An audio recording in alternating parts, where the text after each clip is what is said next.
Que hacemos la pausa del bocata. O la de fiesta.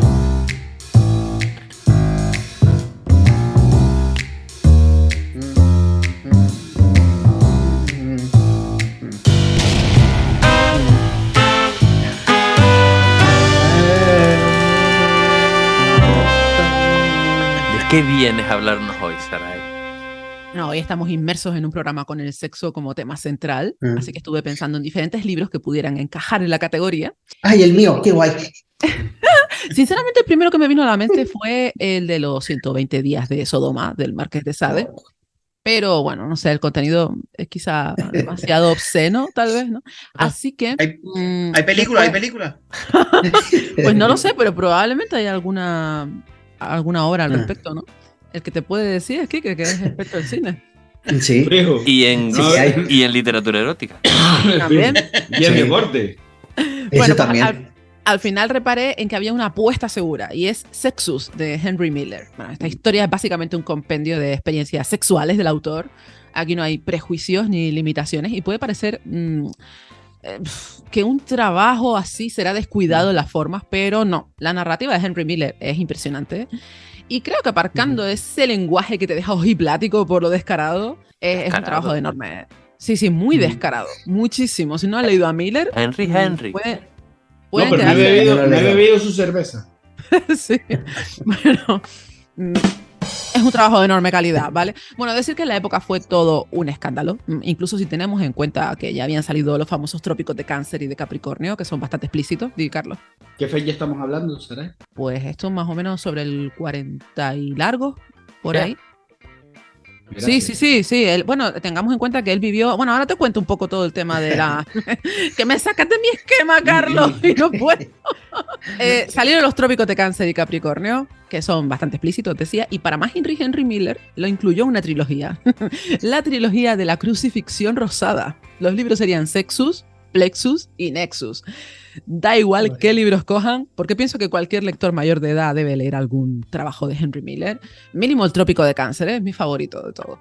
En el caso de Sexus, es fácil quedarse en la superficie porque, claro, la ambientación está tan centrada en el erotismo que pueden pasarse por alto algunas cuestiones interesantes que plantea Miller en esta obra, ¿no? Si hablamos de trama, hay que decir que no hay. No hay drama. En todo el libro no hay drama. No vamos a encontrarnos un inicio, un nudo, un desenlace.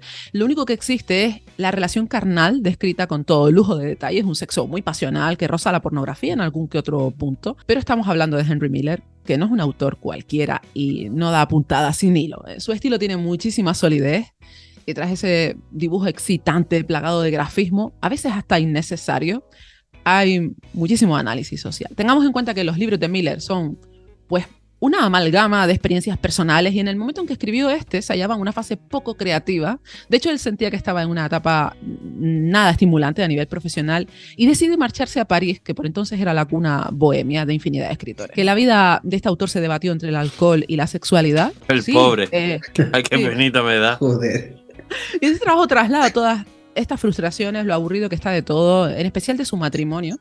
Y entonces surge la oportunidad de estar con otra mujer a la que encuentra más atractiva y también con quien pretende pasar página, ¿no? Para probar suerte en otro país y acumular otras experiencias vitales, volcado en la actividad literaria y la sexual, todo se ha dicho. Y darle como gaja a uno que no cierra, también te digo. Pero no te puedes hacer una idea. Una campana, un sordo. Venga, ahora vamos a soltar aquí. Como un ciego, una luz que no siente.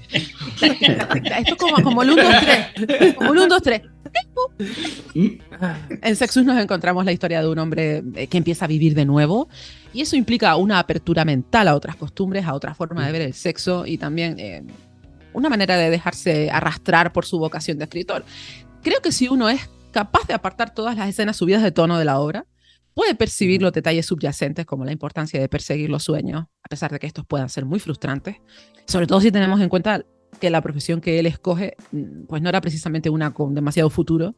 Y también hay hueco para entender que el amor a veces termina, ¿no? Que yo creo que es el gran tema de este libro. A pesar de todo, cabe añadir que Miller abandona su país en una época compleja, ¿no? Son plenos años 30 y en Estados Unidos se vivía una crisis económica profunda, así que él de pronto se ve en un escenario en el que no encaja su estilo, por lo que se refugia en Europa y eso le permite experimentar a muchos niveles, tanto creativos como humanos. Y la visión de algunos temas en el París de principios de siglo, en este caso de cosas como el sexo, era para un norteamericano un paraíso de libertad, ¿no? Incluso si tenemos en cuenta que le tocó vivir unos años bastante miserables por su condición de escritor, aunque supongo que con tanta actividad sexual esa era una preocupación menor, ¿no? Secundaria. Pero déjame escribir. No tachones. Tachones ahí. Henry Miller se curtió en un estilo muy liberado, sin ataduras morales, mucho menos limitaciones ideológicas, y esto le procura críticas muy afiladas, ¿no? Se le empezó a ver como un autor escandaloso, más que al Marqués de Sade cuando publicó su obra más controvertida, y fue tachado de inmoral, de depravado, pero también creó un estilo que se salía de los cánones tradicionales y apostó por una literatura transgresora, ¿no? Creo que lo mejor de la narrativa de Miller es su poderoso sarcasmo. Hay fragmentos de profunda inteligencia en todos sus libros, una verborrea extraordinaria. Quizás su propósito con obras como Sexus era liberar a la sociedad de una doble moral que a él se le antojaba insoportable. Y bueno, está claro que el sexo forma parte de la vida, ¿no? Y que la mayoría de las veces lo tratamos como un tema vergonzante o que debe ser censurado. Pero en lo personal pienso que es una actividad humana y que más allá de los gustos de cada uno es una constante social, ¿no? Que hay más poderoso que el sexo en nuestra especie. La historia ha demostrado que la búsqueda de poder entraña en gran parte una necesidad de acceder al sexo. Pero bueno, este no es el tema, sino Miller. Ese está bien, está bien. Ese era el tema.